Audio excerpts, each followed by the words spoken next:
Okay, guys, Paul here and Jim. Welcome aboard Southern Estate here, where we're going to do a little series on here on boat buying because that's what Jim's in town for right now. One of the reasons he's in. He's also in for a visit. Hope you enjoyed our dinner last night. We did. Yeah, at our little taco joint there. Best tacos in town. Yeah, it was good. Yo-ho tacos. Yeah. Anyway, we'll be doing a series here, and when you guys see the series, we appreciate it if you leave a comment down below. Make sure you hit that like button. And subscribe to the channel if you haven't subscribed to the channel. Make sure you go. Conversation going, yeah. Yeah, and make sure you go to Cat Boat right now. That's the name of the channel, and just say hi to Jim. And as he makes that transition over into the trawler. So anyway, we appreciate him here, and we'll get on with the videos. Okay, guys and gals, welcome back. Jim and Paul here, and Daisy even woke up. Daisy's back with us. Woo! Come on, Daisy. Anyway. On our last video we talked, and Jim was flying down now to see the boat. He's actually put the deposit down on the boat. All of that's done. Now we're just pending the survey and a couple of details. And I think it was a good idea at this time for him to come physically put his eyes on the boat, because it's a big commitment. You know, but in the end, it's $100 grand, no matter what. You know, it's by the time you get the survey done, some of this bright work you want to get done, and all the work you want to get done on this boat. It's a big investment. Yeah, you're going to be in it for $100 grand. So I think it was important, and I don't want to share yet where I was, because we said in the last video that I was probably, I don't want to say disappointed, but I was a little less in love, let's say, when I physically got to the boat. The FaceTime video was good, but let's hear your impression of what happened when you got to the boat. Yeah, what was really interesting about this whole experience is when we were looking at this boat, and looking at the pictures online, they had a video, and the video showed really pristine. Daisy, come on. The video showed really pristine teak work, and so I was getting really excited about that. But then you had warned me, that the outside of the boat looks like it needs a little work. Rough. And so we learned that video is actually probably 4 or 5 years old. It's probably a little older than that even. Yeah. And so by the time I got there. Okay, so by the time I got there, you had prepped me that that it may not be as pristine as you thought. Right. And sure enough, it wasn't. But again, because the day we saw the FaceTime video, it was raining, so the teak all looked pretty damn good. Yeah. But I was prepared for it not to be as cosmetically perfect as that you might expect. Yeah. But it's a 40-year-old trawler. You Right. can't expect anything is going to be pristine. Yeah, right. And so actually, it met my expectations. I wasn't really surprised. Even from looking at it from the outside when we got out of the car. Yeah.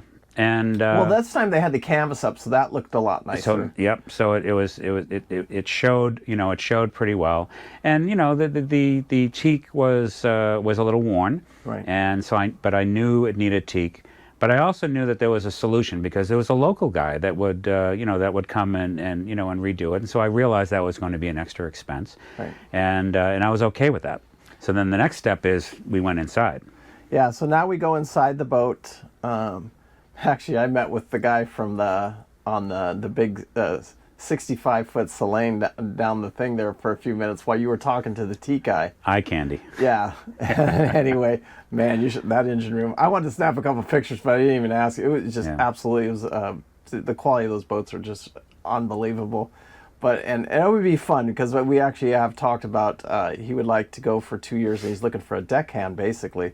And I've said, well, if you could bring my YouTube subscribers, I may be interested in something like that. But without my YouTube subscribers, I'm not going to do it. But we'll see how all that pans out. But it could be something in the future. Who knows?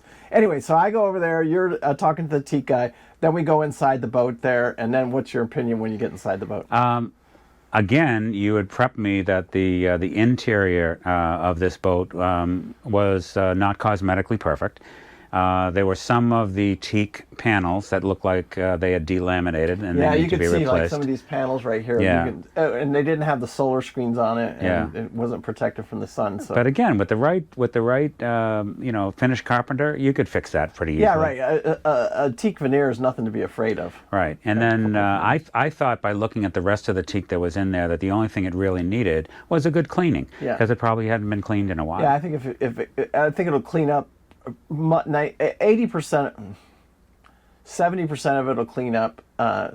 10% of it will need to be replaced, and then about 20%, the other 20% will need a little sanding and reworking a little bit. Now, interestingly enough, I had made the transition, so I am no longer emotionally, attached to this boat to the point where I'm going to make an irrational decision.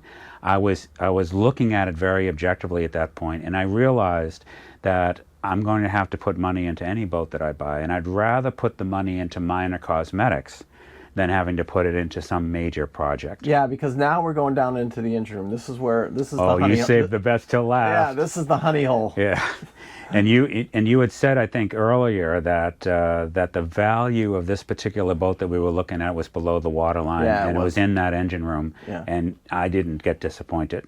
No, yeah, because for a 40-year-old trawler, and I'll keep repeating that because these are 40-year-old trawlers, but I would almost say, if I was ranking that engine room, man, it is a 9.5. Yeah. Because I don't know, No doubt. maybe if it had some fresh paint in the bilge. Yeah. It could have been perfect. Yeah, then it would have been a 10. Yeah. But that's really all it needs, and because like the wiring, the plumbing, I'll show you guys a couple pictures here down there. It was absolutely gorgeous. Just and I have a theory that new generator, new air conditioner, new, and it looked like plumbed professionally. Everything, the tanks have been polished, the fuel's polished, tanks look new hoses. Yeah, all the hoses look like I was saying in the original video, I would jump in that boat and loop it without really, there's not a whole lot. I would make sure that windlass up front works properly. So one of the theories that I think that I've developed is that if you really want to know whether or not the previous owners were taking really good care of it, you want to look in the engine room. Yeah. Because if that engine room, looks like you can eat off of it, I mean, that tells you that they cared about it, that it was lovingly taken care of. Yeah. And I think it was. Yeah, I think, and the engine hours are correct. I think it has a little over 3,000 hours. Yeah. Yeah, I'm right on that. A little over 3,000 hours on that, and it shows. Yeah. It looks that.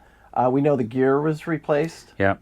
So the gear is not even original, which was rebuilt. But the tanks were in great shape for a boat.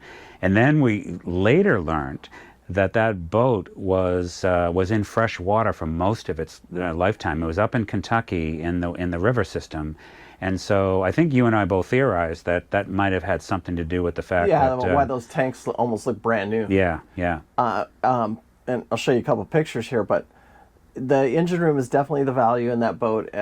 New generator, new air conditioner. I think some of I don't know if they're original, but there's definitely some older AC. It has 3 AC units on total, but the main one in the main salon there was brand new. Yeah, it's pretty much brand new. Yeah. And so there's a lot of value to that. It has a good, looks like a good radar, good GPS, but we don't even use that stuff, especially if you're like on the loop. I mean, just a $400 tablet, you can get on Amazon, you can fix all your navigation problems, and a connector like I have. But so I'm not too worried about any of that stuff. The refrigerator looked okay, but the boat looks like it's going to fit for a 40-year-old trawler, it looks like it's going to fit your bill. I walked away from that inspection objectively saying that this is the right decision. We're ready for the inspection because ultimately at the end of the day you've got to have somebody look at every square inch of that boat. Yeah, I think so too. Yeah. Because now we want to make sure that there's no damage to the superstructure. Yeah. So we want to make sure there's no moisture, but when you see tanks like that, you pretty much can tell that the tank and the decks, walking across the decks felt really, really good. So I'm pretty sure it's going to survey. I hope it does. Well, the other thing that was really critical about all this is in the middle of that first FaceTime that we had when the broker was doing the FaceTime, the owner paid to have someone come and and drain the fuel out of those tanks, to visually inspect them, to clean them out, and then to polish it and put the fuel back in there again. And we got a chance to talk to that guy. Yeah, I and, remember and that. he gave us the the thumbs up on those tanks, and that was really one of the things that really made it for me. That that the tanks were in good shape. And again, we'll do the next video we do in this series. Let's go ahead and talk about these tanks because. Yeah.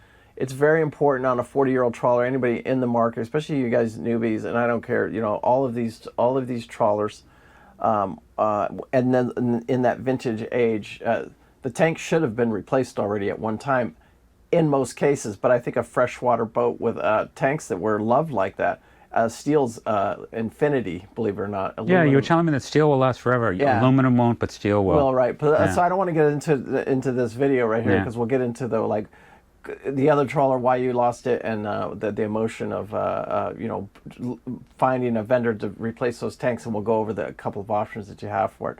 But I think today we're going to end this video. Anyway, we'll end this video today and get into the tanks on the next video here. And we appreciate you guys watching. Make sure you hit that like and subscribe button. Share it with social media with your friends, and leave a comment down below. That's super, super important to us that you leave the comments down below.